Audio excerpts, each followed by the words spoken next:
S'il y a bien quelque chose auquel je suis en train d'y penser, c'est que Cancelo doit être titulaire au FC Barcelone. Bonsoir à tous et à toutes, j'espère que vous allez bien. On se retrouve sur une nouvelle vidéo d'après-match entre le FC Barcelone et Levante. 3-0 pour le Barça. Et honnêtement, ça fait tellement plaisir parce que c'est un FC Barcelone qui va piétiner son adversaire, même si ce n'est que le 19e de Liga. Les points sont importants. Le Barça retrouve le leadership de ce championnat. Il ne faut pas oublier que ces points-là sont très importants. Pourquoi? Parce que c'est notamment des points qu'on n'aura pas à chercher à la fin de la saison. Maintenant, il n'y a qu'un point d'écart entre le FC Barcelone et Real Madrid. Il faut dire que le Barça a proposé un football de qualité. Cancelo, pour moi, il a été le plus grand artisan de ce match-là, même si effectivement le banger de Fermín López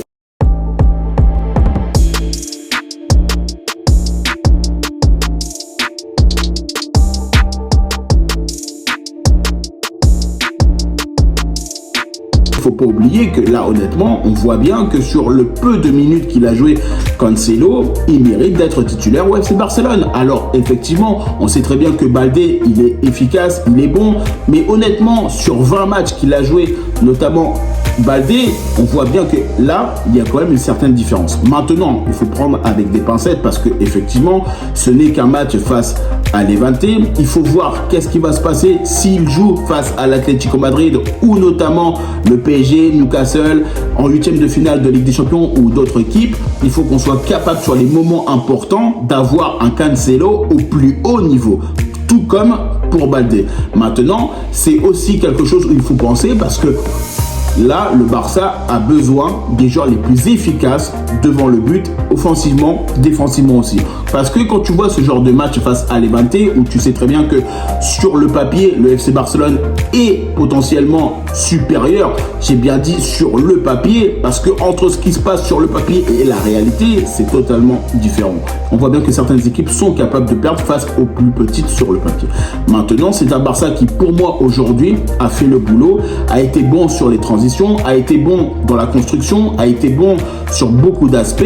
Et honnêtement, ça m'a fait plaisir de pouvoir voir Frenkie de Jong marquer un but avec le Barça. Ça fait quand même depuis très longtemps, depuis 2025, qu'il n'était pas capable de marquer notamment. Donc forcément, avec un Marc Bernal qui est efficace aussi, buteur.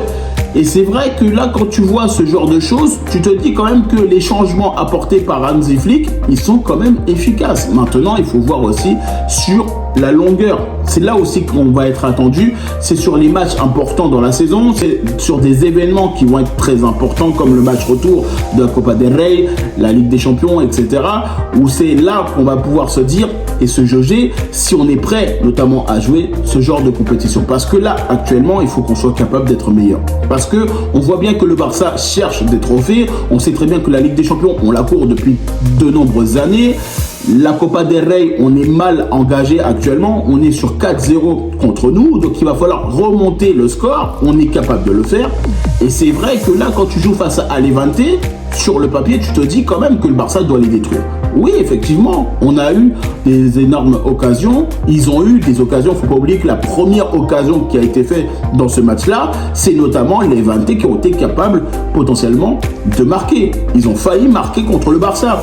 Parce que là, à ce moment-là, s'il y a un but au bout de quelques secondes de Levante, là, réellement, ça peut nous foutre dans la merde. Tu vois ce que je veux dire? Donc forcément, c'est là où il faut aussi prendre conscience que c'est un Barça qui a réussi potentiellement à se poser certaines questions et d'aller attaquer son adversaire parce que réellement, on aurait pu se mettre vraiment en difficulté inutilement parce qu'on est souvent dans des moments où on est en manque de concentration en début de match et c'est quelque chose qui est très important à évoquer parce qu'on le voit assez souvent, ce genre de situation.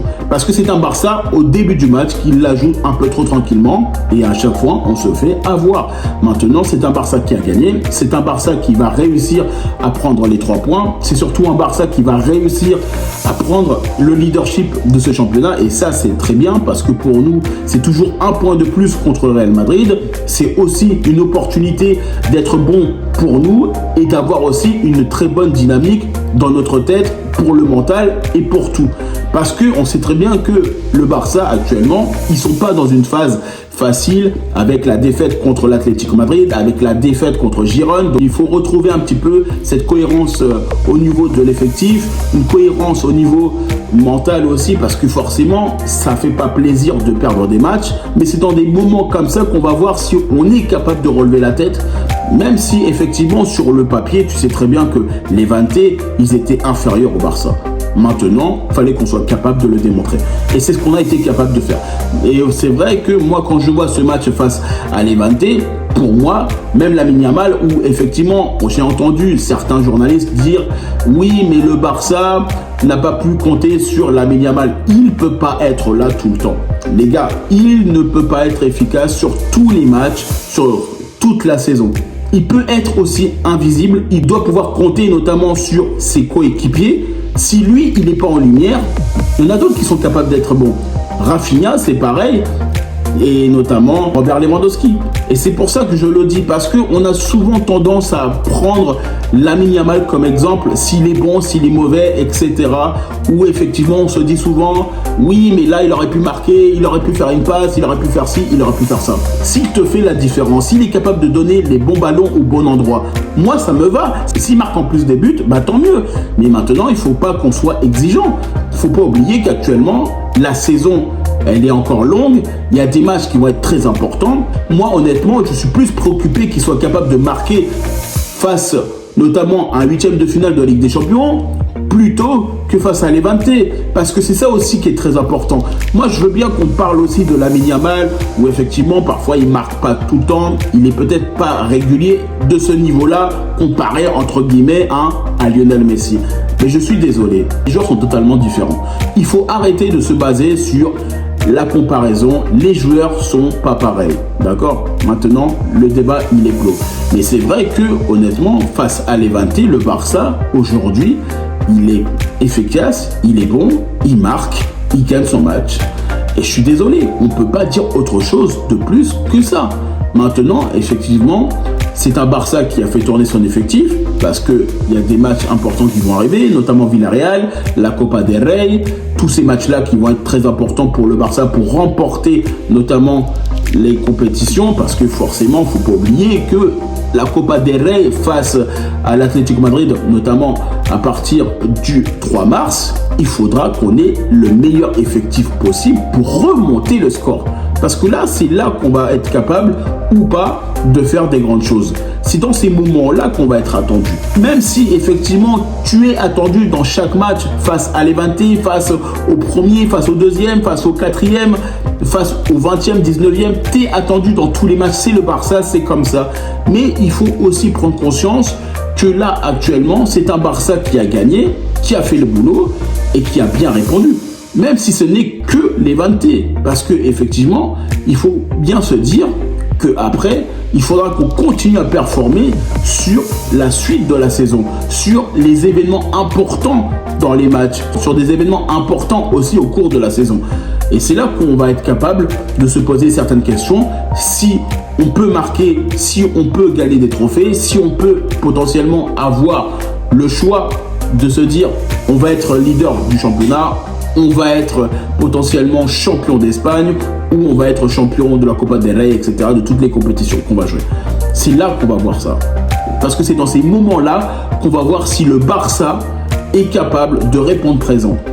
Parce que, effectivement, là, tu sais très bien que la Liga, c'est un marathon. Maintenant, il y a des matchs coup près sur des compétitions où on est attendu. Et ça, c'est de toute façon, chaque année, la même chose.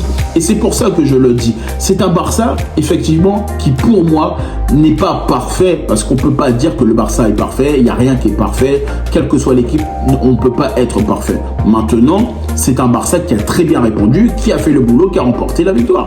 Et c'est tout. En tout cas, moi, je vous remercie toutes les personnes qui prennent le temps pour regarder cette vidéo. N'hésitez pas à liker, commenter et partager. N'hésitez pas à me dire en commentaire qu'est-ce que vous avez pensé notamment de ce match entre le FC Barcelone et Levante. N'hésitez pas à me rejoindre sur mes différents réseaux sociaux, sur Facebook, Instagram, X, Threads et TikTok. Et puis moi, je vous dis tout simplement à bientôt pour une prochaine vidéo.